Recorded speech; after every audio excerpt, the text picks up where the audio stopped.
జై శ్రీమన్నారాయణ. శ్రీమద్భగవద్గీత మొదటి అధ్యాయము 25-26వ శ్లోకాలను ఈరోజు మనం నేర్చుకుందాం. శ్రీకృష్ణ పరబ్రహ్మణే నమః. శ్రీకృష్ణ పరబ్రహ్మణే నమః.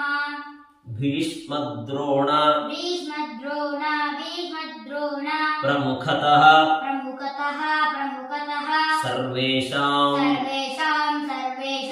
సర్వేషాం చ మహీక్షితాం ఉవాచ పార్థ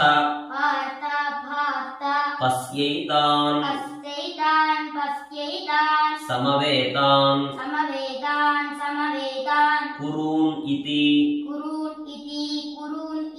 భీష్మద్రోణ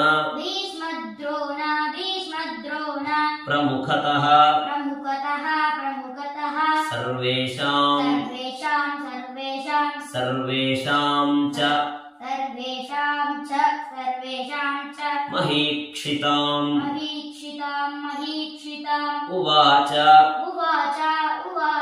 పార్థ పశ్యైతాన్ సమవేతాన్ కురూన్ ఇతి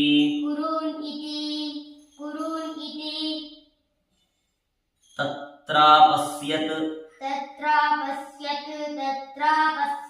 స్థితాన్ పార్థః పితॄన్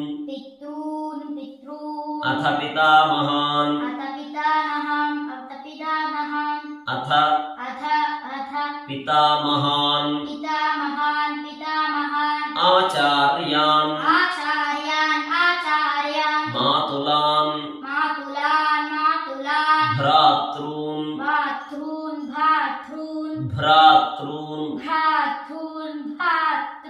పుత్రాన్ పౌత్రాన్ సఖీంస్తదా తత్ర అపశ్యత్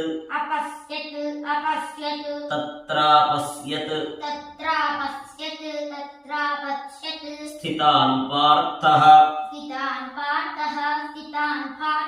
పితॄన్ అథ పితామహాన్ ఆచార్యాన్ మాతులాన్ భ్రాతॄన్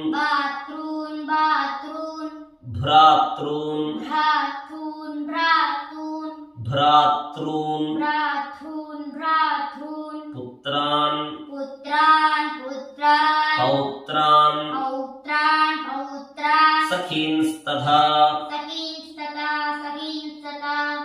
జై శ్రీమన్నారాయణ.